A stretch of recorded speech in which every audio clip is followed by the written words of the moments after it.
Hey friends, and welcome to day 6 of the challenge. Just a really quick thing I wanted to share with you today. It's a simple assignment that those of you who have been following me for a while have probably heard me say at least once, and that is to keep a practice journal. So if you've been following this challenge, you've done 5 different things. You basically, we started out with learning keyboard geography and exploring some notes on the piano.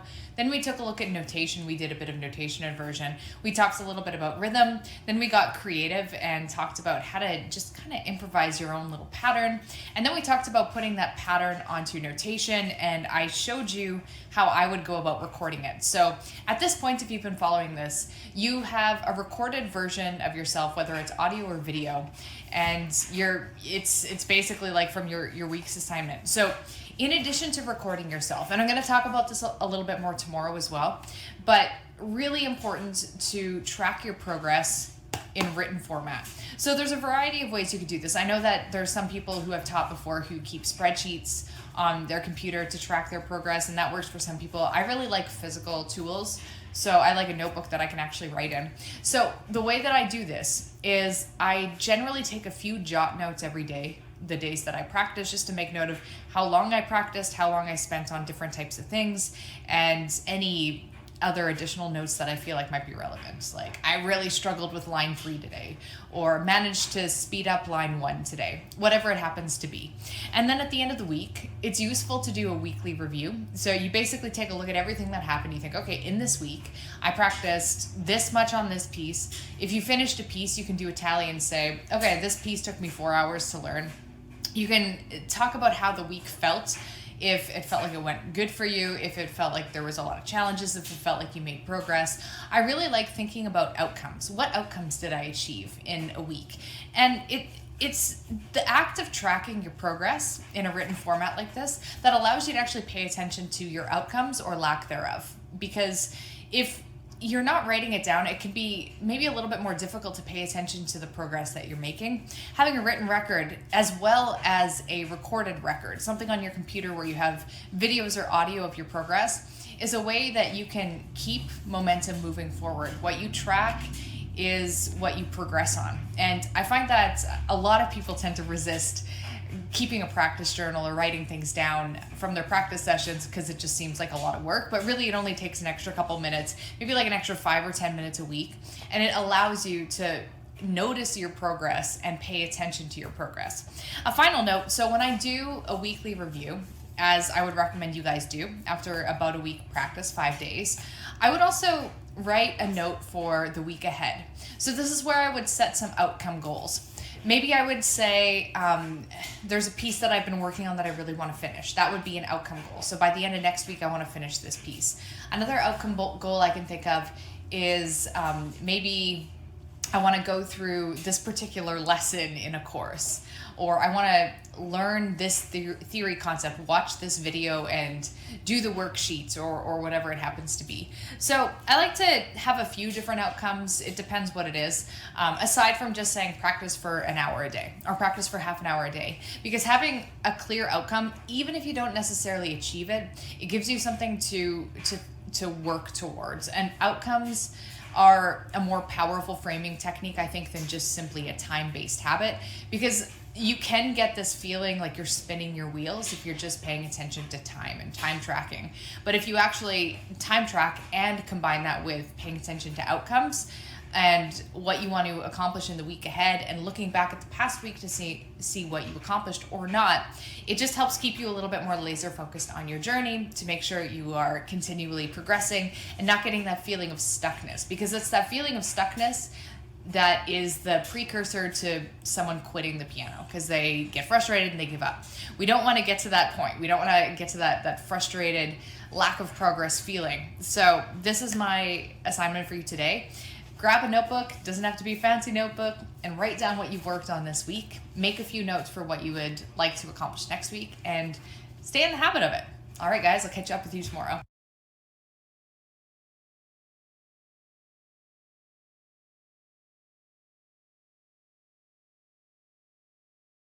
Hi, and welcome to another episode of Piano TV. So today we are going to do a piano tutorial on that super famous Canon in D song that most people don't necessarily know by name, but kind of know as like that wedding song. So what I want to do in today's episode is talk a little bit about the history of the piece and give you like some backstory on canon in D. And I'm going to play it for you and link to a sheet music arrangement that I've made for this video that's like about a beginner level. Like you probably want to be playing for 6 months to a year before you play this, but it's not super hard. It's only 2 pages. And then I want to pick it apart and talk about a couple of theory tidbits. So let's jump into it.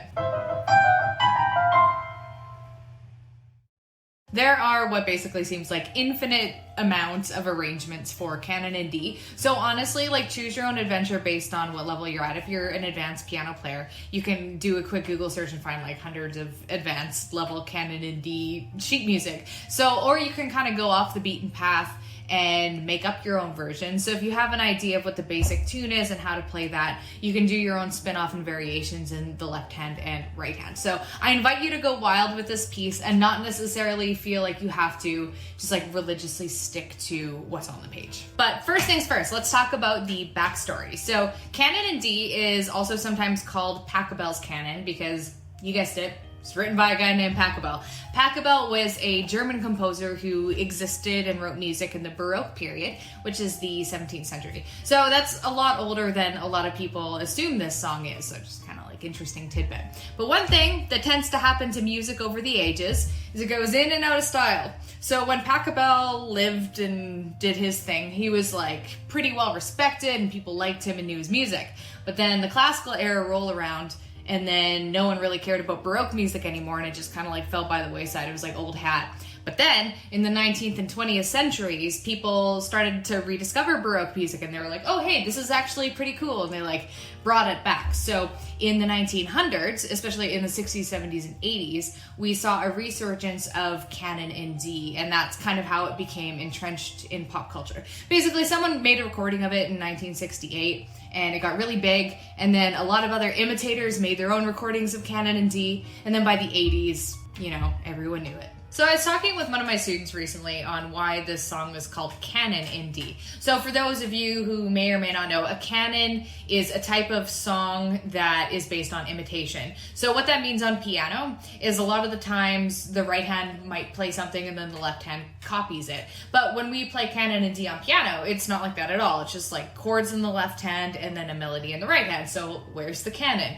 And it took me way too long to realize it's because it wasn't originally written for keyboard. That's just, you know, people transcribing it. So the original version of Pachelbel's canon was scored for 3 violins, which do the canon part, and we'll talk about that in a second, and then a basso continuo part, which is basically just like a low bass instrument, like say a cello, and then a keyboard, kind of like filling in the harmony in the empty space. So I want to take a listen to an audio clip and show you how this canon thing works. So first of all, we have our 3 violins. The first violin is like the leader, and then the other 2 violins are just playing copycat. So the violin is going to enter for about 10 seconds all by itself, playing a little part. And then after that 10 seconds, the violin 1 is going to keep going. The second violin is going to come in and directly copy what the first violin did, but like staggered by a couple bars. Then it's going to keep going, and then the third violin is going to come in about 10 seconds later and copy what the first violin did, but now it's staggered, so you have violin 1 starts here, violin 2, and then violin 3 is over here. So it's kind of neat. I just want you to take a listen to that really quick.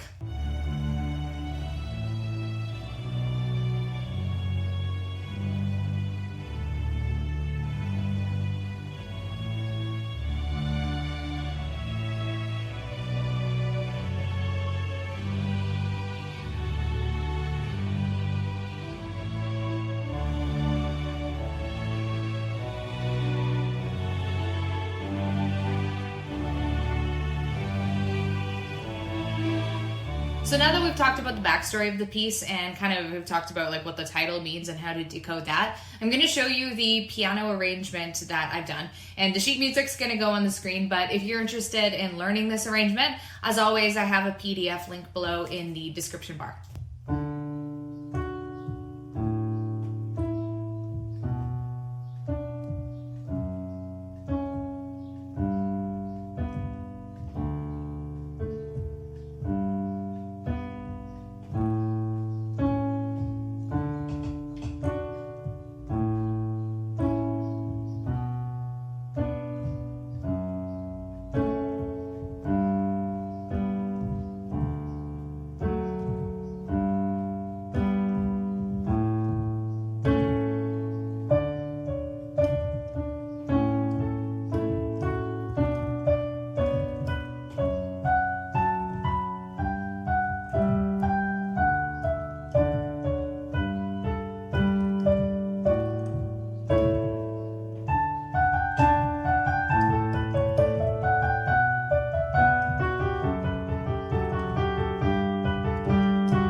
So let's start with the basics. This song is called Canon in D for two reasons, because it's a canon and because this is an easy one. It's in the key of D.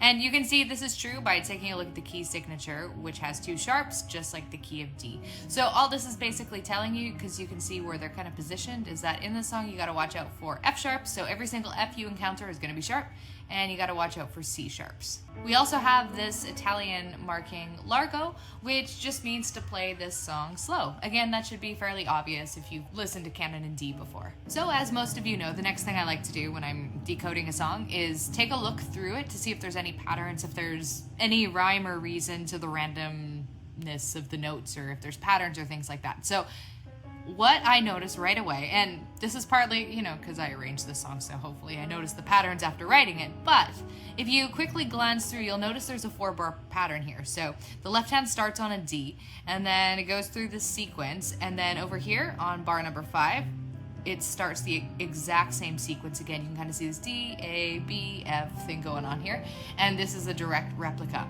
And even when we migrate to this next part where there's quarter notes instead of half notes, you can still see the D, A, B, F thing continuing. So it's not changing. I'm just gonna keep scanning through the notes for if the left hand, looks like the left hand's still doing the same thing.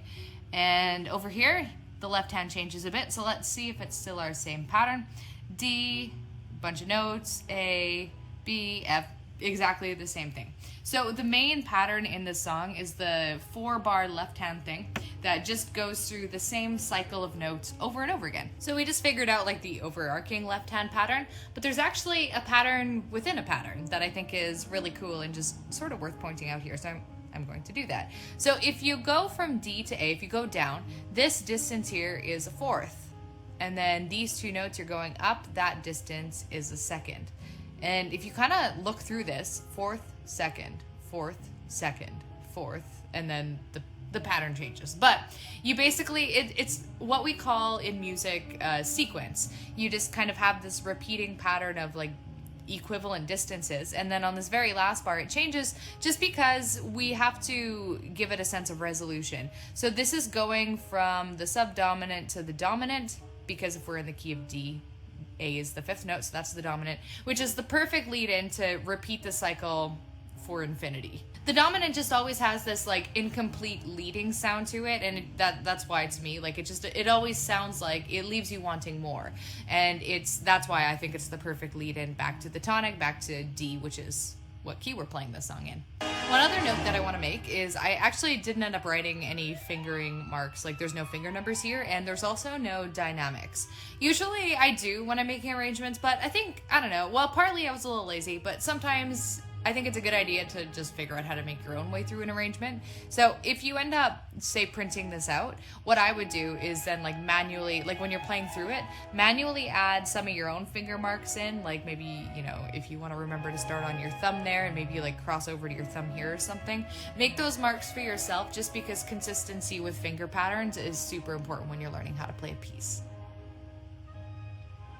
As far as the dynamics go, like the louds and softs, I just am assuming you've heard this piece enough times in your life that you should have a general sense of its mood. Like, you're probably not going to start out this song at like a blasting fortissimo, unless you're feeling really adventurous.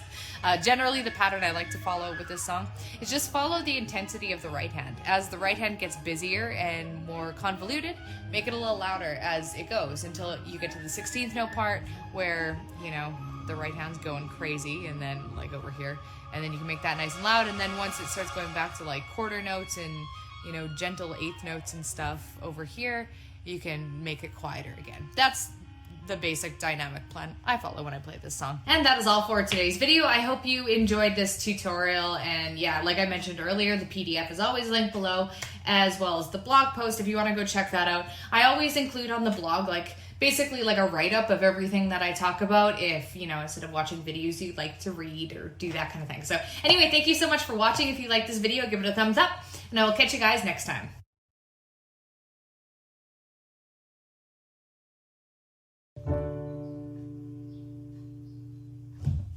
I'm just gonna do it again. I'm just gonna leave it rolling.